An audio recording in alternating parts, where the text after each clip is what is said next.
Hola chicos, el día de hoy vamos a ver de tema la independencia, es decir, cómo hemos llegado a ser un país independiente, ¿sí? Veamos de qué se trata. En primer lugar, vamos a ver a la primera Junta de Gobierno, que es el organismo de gobierno en el que nos hemos quedado en la clase pasada cuando hemos visto la Revolución de Mayo. En esta Revolución de Mayo se ha podido observar el poder de las milicias, ¿sí? Cuando apoyaron la formación del primer gobierno autónomo de la autoridad colonial, la primera Junta de Gobierno que desplaza el virrey de su cargo. Todo eso nosotros ya hemos visto, cómo las milicias apoyan a los revolucionarios y de esta manera se puede conformar un órgano de gobierno propio integrado por autoridades locales que desplaza al virrey de su cargo. La primera junta, al igual que otras regiones del imperio, declaró que mantenía la lealtad al rey cautivo, es decir, mantenía la lealtad a Fernando VII. Y esta formaba parte de una tendencia más moderada, es decir, esta posición de mantener la lealtad al rey cautivo formaba parte de una tendencia moderada, ¿sí? Es decir, una tendencia más tibia, más tranquila, en la que sobresalía Cornelio Saavedra, que era el presidente de la Junta. No obstante, en la primera junta también se observaba otra tendencia, y esta era radicalizada y liderada por el secretario de la primera junta, Mariano Moreno, el cual ansiaba la introducción de cambios políticos y sociales profundos, es decir, él buscaba que se apliquen cambios drásticos, rápidos, ¿sí? Para ir avanzando gradualmente hacia la independencia. Entre las obras de gobierno de la primera junta, es decir, entre las medidas, las cosas que ha realizado la primera junta como gobierno, se encuentra el envío de una proclama a los cabildos del interior en la que los invitaba a sumarse a la Revolución porteña.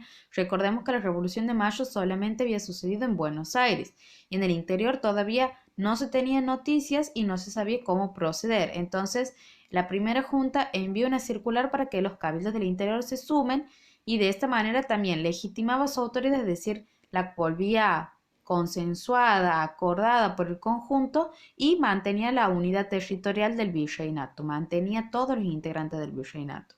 Y también ha despachado una fuerza armada para enfrentar las posibles resistencias, es decir, que los emisarios, los que llegaban con estas noticias, iban acompañados también de una fuerza armada frente a posibles resistencias, frente a posibles actos de rebeldía en contra de la primera junta.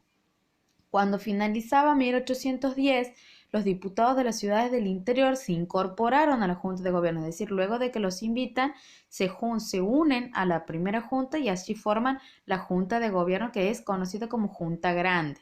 Y esto ha provocado la renuncia de Mariano Moreno, que era partidario de un gobierno centralizado en Buenos Aires, es decir, un gobierno que tenga como cabecilla Buenos Aires, y también buscaba que los representantes del interior integraran un congreso separado de los de Buenos Aires. Él no aceptaba la integración ni la formación de esa junta grande, por eso es que renuncia. Los conflictos y cambios políticos que se van viendo, como ese órgano de gobierno que pasa de la primera junta a la junta grande, va provocando cambios también con el tiempo y se van observando diferentes órganos, ¿sí?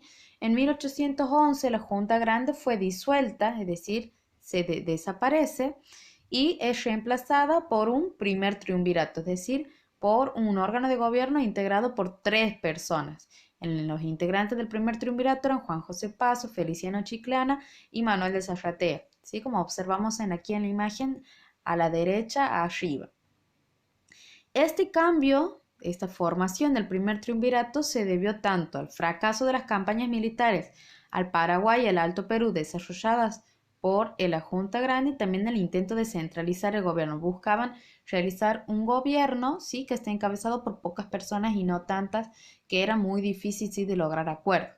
Sin embargo, en 1812, los sectores que pretendían una profundización del proceso revolucionario, es decir, una revolución más radicalizada, que eran los herederos de Mariano Moreno y algunos militares recién llegados de España, como José de San Martín y Carlos María de Alvear, unieron sus fuerzas para restaurar un segundo triunvirato, para conformar un segundo triunvirato. Y este nuevo gobierno convocó a una Asamblea General Constituyente, la Asamblea del año 13, con el propósito de declarar la independencia y sancionar una constitución. Ese era el objetivo de la Asamblea General. La Asamblea del año 13, que es el nombre con el que se ha conocido esta Asamblea General, No ha concretado los objetivos previstos, es decir, no declara la independencia ni sanciona una constitución, pero ha desarrollado otras importantes obras de gobierno, como la abolición de los trabajos forzados de los indígenas a los que eran sometidos esos trabajos, fueron abolidos, es decir, se prohíben. Declaró la libertad de vientres, por lo cual todos los hijos de esclavos nacidos a partir de 1813 serían libres, es decir, todos los hijos de esclavos que nazcan a partir de ese año iban a ser libres, lo cual no iban a heredar de esta manera la esclavitud, que era lo que ocurrió hasta ese momento. También prohibió el uso de instrumentos de tortura, que era algo muy habitual que se utilizaban en los procesos, ¿sí?, de juicio. Suprimió los títulos de nobleza, es decir, ya no iban a existir estos títulos que distinguían a determinadas personas, como el título de conde, de marqués o de duque, que les daban una mayor notabilidad social. Y creó una autoridad unipersonal, es decir, integrada por una sola persona, un cuerpo de gobierno integrado por una sola persona, y este órgano de gobierno va a ser el directorio. Impugnó, es decir, rechazó la validez de los argumentos de los diputados de la banda oriental, que con instrucciones precisas de Artigas era un caudillo oriental, sostenían que debía reconocerse el poder de las provincias para gobernarse a sí misma y el gobierno central no debía instalarse en Buenos Aires. Todas estas acusaciones desarrolladas por los diputados de la banda oriental fueron impugnadas y fueron rechazadas. Esas son las principales obras de la Asamblea del año 13. Vamos a ver cómo evoluciona el proceso político. En 1815, la Asamblea se disolvió después de convocar a un nuevo Congreso Constituyente en la ciudad de San Miguel de Tucumán. Es decir, la Asamblea decide disolverse, decide desaparecer, dejar de existir como tal y conforma un nuevo órgano de gobierno que es el Congreso Constituyente, es decir, un Congreso que tiene por objetivo sancionar una constitución.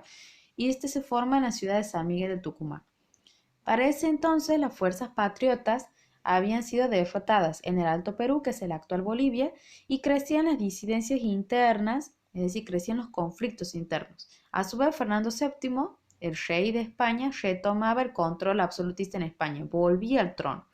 El regreso al trono de Fernando VII era muy crítico, forzaba a tomar una decisión, forzaba a decidir cuál sería el rumbo de esta revolución, porque ahora había regresado el rey y ya no tenían tanto margen, ¿sí?, para poder decidir con más tiempo las cosas. Debían tomar una decisión precisa y en ese momento.